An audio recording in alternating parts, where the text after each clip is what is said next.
Pada part sebelumnya, Jagangjin dan Tang Haran datang ke kediaman Tang Sichuan. Sesampainya di sana, Tang Haran disambut dan seseorang berkata, "Selamat datang kembali Nona muda.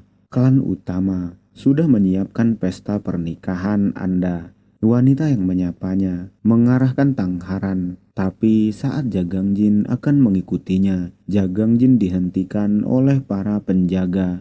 Dan hal itu membuat Jagangjin dan Tang Haran terkejut, tapi hanya terdiam.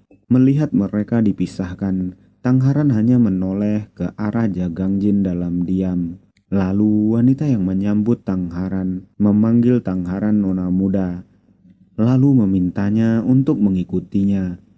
Mendengar itu, Tang Haran masih menoleh ke arah Jagangjin. Lalu Jagangjin berkata kepada Tang Haran, "Aku akan menemuimu nanti." Mendengar itu, Tang Haran mulai memutar tubuhnya, lalu berjalan menjauhi Jagangjin yang juga berjalan ke arah lain, dikawal oleh beberapa pengawal. Sesampainya di dalam, Tang Haran dibuat terkejut melihat pakaian di depan matanya.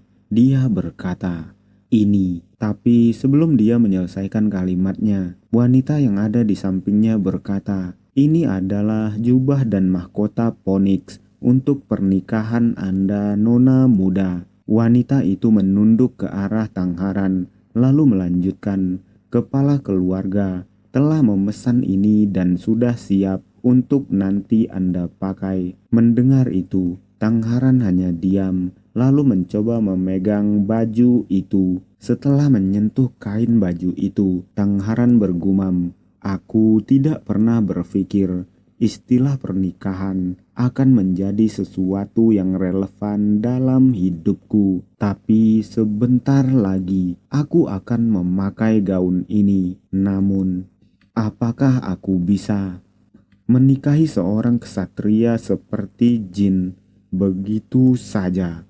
Pernikahan ini bukan karena cinta, tapi hanya demi mencapai tujuan masing-masing. Pernikahan karena kepentingan tertentu. Hal itu membuatnya bertanya-tanya apa yang sebenarnya dia inginkan. Sedangkan di tempat lain, pengawal berkata kepada Jagangjin, "Disinilah nanti Anda akan tinggal. Ada lemari pakaian di dalam. Jadi silahkan ganti baju. Kami akan memanggil Anda saat makanan sudah siap dihidangkan."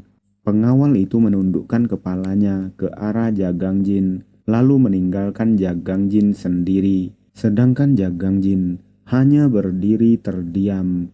Tapi tiba-tiba seseorang tertawa mengejutkannya. Mendengar tawa itu, Jagangjin menoleh dengan cepat. Dan itu membuat Jagangjin terkejut. Itu adalah Mangryo.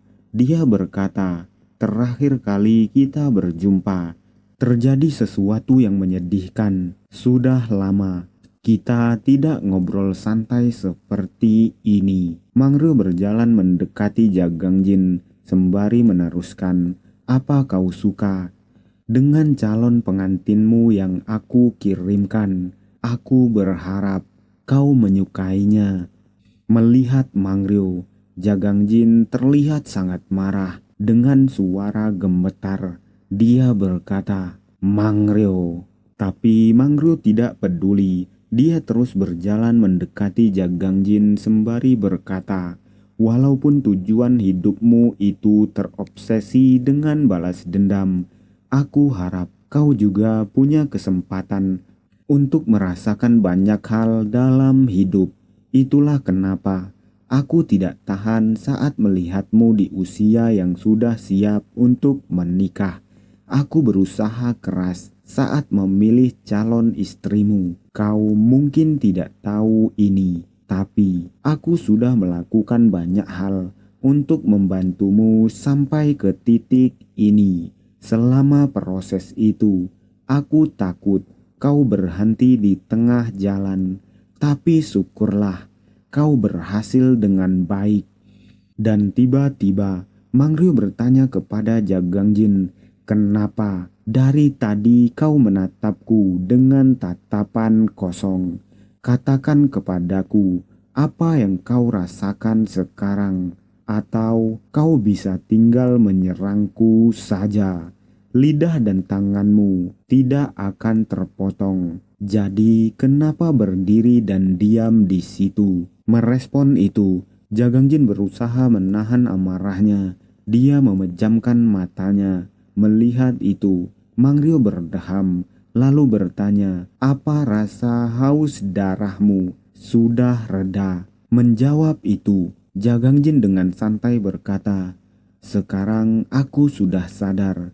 Tidak ada gunanya aku buang-buang energiku di sini kepada seseorang yang cuma jadi benalu di kelantang." Mendengar itu, membuat Mangrio terdiam, lalu tiba-tiba marah. Urat-urat keluar dari dahinya, wajahnya menjadi merah. Lalu dia berkata, "Keparat." Setelah mengatakan hal itu, tiba-tiba Mangrio tertawa. Tubuhnya gemetar dan dia berkata, "Hampir saja aku kelepasan." Dia memegang kepalanya dan melanjutkan, "Oke, aku tidak sangka. Ternyata aku sangat berpikiran dangkal di usiaku saat ini. Aku memalukan diriku sendiri. Aku paham kau sengaja memprovokasiku dengan tidak hormat kepadaku. Tapi kau tahu, bukan begini caranya kita berinteraksi satu sama lain." Mangrio melirik tajam ke arah Jagangjin, lalu melanjutkan, "Harusnya kita saling pamer taring kita sambil mencabik-cabik tubuh satu sama lain sampai mati. Itulah yang aku harapkan." "Ada apa dengan insting liarmu yang sudah menusuk jarum di mataku? Siapa yang dulu bilang padaku bahwa akulah yang memilih mangsaku?" Merespon itu, masih dengan santai Jagangjin berkata, "Rasanya mubazir kalau aku merusak selera makanku, padahal aku akan memburu mangsa yang lebih besar." Mendengar itu, Mangrio terkejut membelalakkan matanya dalam diam. Lalu dia bertanya, "Mangsa yang lebih besar? Ternyata begitu. Jadi itulah makanya kau ada di sini. Kau sudah membuat kesalahan." Serigala mengerahkan semua kekuatannya, walaupun cuma memburu mangsa yang lebih lemah. Dia yang pilih-pilih mangsa tidak bisa dianggap lagi sebagai serigala.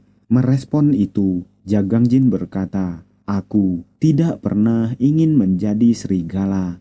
Dia memutar tubuhnya lalu melanjutkan, "Aku akan masuk ke dalam dan menunggu panggilan dari pelayan. Kita akan berjumpa lagi saat waktunya tiba." Merespon itu, Mangrio mengangkat tangannya lalu berkata, "Sayang sekali. Haruskah aku memicu insting liarmu? Kalau begitu." Mangrio menjentikkan jarinya ke arah Jagangjin, membuat Jagangjin terdiam penuh tanya. Dan tiba-tiba sesuatu melesat di belakangnya. Hal itu membuat Jagangjin terkejut dan langsung menoleh ke belakang. Seseorang menyerang Jagangjin. Itu adalah Myeowol. Dia meringkus Jagangjin, membuat Jagangjin terjatuh ke lantai sembari mengerang. Myeowol berkata, "Lama tak jumpa, Venom Dragon. Apakah kau ingat denganku?" Mendengar suara itu, Jagangjin melirik ke belakang, lalu dengan suara gemetar berkata, "Kau, Myeowol." Mendengar Jagangjin yang masih mengingatnya, Myeowol tertawa, lalu berkata, "Sungguh nikmat bisa balas dendam. Aku sudah lama menantikan ini. Aku dengar kau akan menikahi putri dari Kelantang dan datang kemari. Aku yakin kau tidak lupa dengan apa yang aku bilang padamu sebelum kau pergi, bahwa aku akan mengirimkan jasadmu ke neraka dengan tanganku sendiri. Sebelum itu, akan kutunjukkan padamu penderitaanku selama ini. Miyawol mengeluarkan jarum beracun, mengarahkan jarum itu ke arah mata Jagangjin, membuat Jagangjin terkejut. Tapi Jagangjin tidak akan hanya diam. Dia mengeluarkan petir dari tubuhnya, semakin besar dan besar, membuat Mangryo yang melihat itu terkejut, tapi langsung tersenyum dan bergumam, "Benar, itu dia. Sekali sudah liar, tidak bisa jadi jinak semudah itu.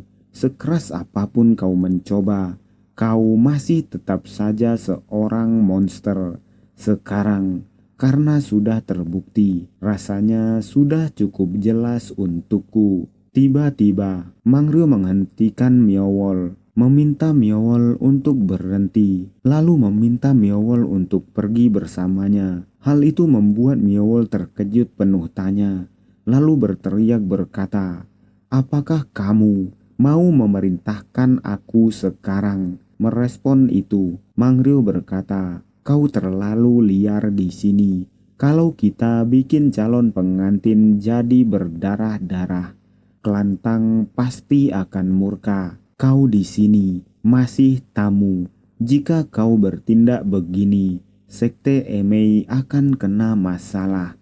Apakah kau tahu itu?" Merespon itu, Miyawol yang terlihat menahan amarahnya berteriak berkata, "Lalu, kapan amarahku ini akan terbalaskan?" Tiba-tiba, Miyawol dikejutkan oleh sesuatu, menjatuhkan jarum yang dia pegang. Itu adalah Jagangjin yang tidak ingin hanya diam. Dia mencoba menyerang Miyawol, membuat Miyawol mundur ke belakang, lalu berteriak berkata, "Jangan uji kesabaranku, Venom Dragon."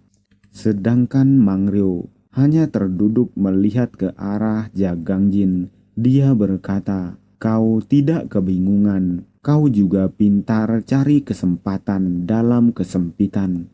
Kau memang masih seperti dulu.